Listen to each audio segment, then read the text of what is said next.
Signing on again. I told you guys I'll be posting something every Tuesday.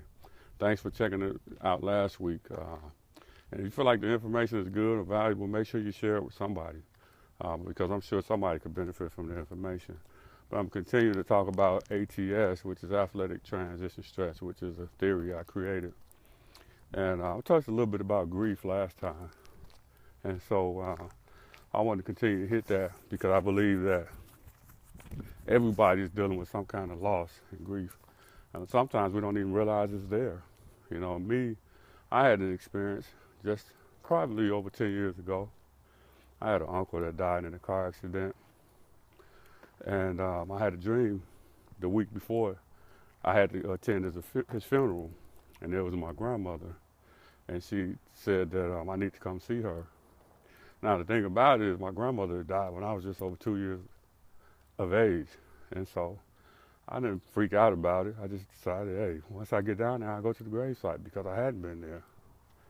And I obviously had a bond with her, and I know that because my family members used to tell me how close we were. And when she died, I used to walk around looking for her. But obviously, they couldn't communicate to me what was going on because I was too young to understand. And so I got the directions once I got down there.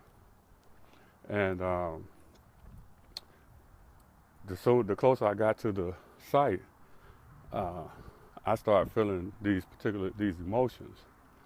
And by the time I got to the actual site, I got in front of that grave site and I began to weep like a 2-year-old child. And I knew what was going on. I had been in counseling for a long time, the business of counseling for a long time. And so I wasn't spooked by the experience at all. I realized that it was grief, unlocked or locked grief. And so I stood there for an hour and a half, 2 hours by myself. Nobody was around, so I didn't have to worry about anything. But afterwards, I felt better than I ever felt before. And so I knew what was going on, so I said, I'll come down here until I finally get to a place where I don't experience these emotions like this again. And so it took me about 3 years. After 3 years, I could go to that gravesite and not experience those intense emotions like I did. But what I recognized is that I had been trapped and I would have never known if I hadn't had a dream.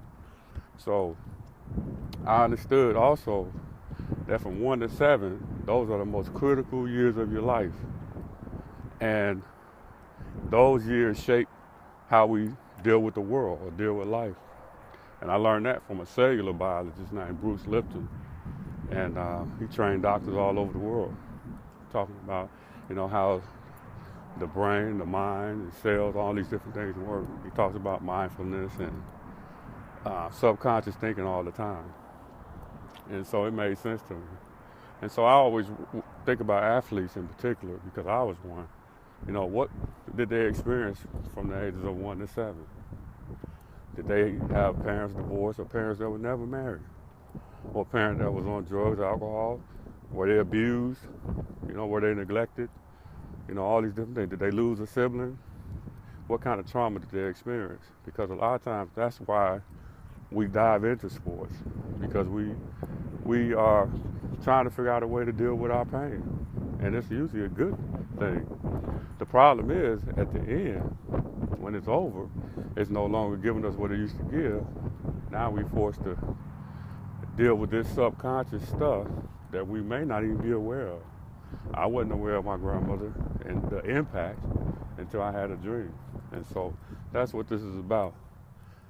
Getting people to a point where they can deal with their stuff and they can be happy, and be at peace and be whole within themselves. So I know a lot of athletes, and I've talked to, I don't even know, countless.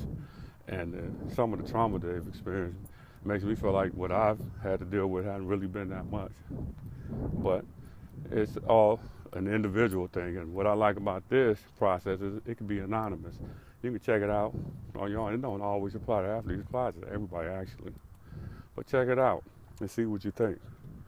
And I'll continue to share, and I'm going to keep it brief because I know people have lives. But thanks again for checking it out and share it with people. And I'll be back in touch.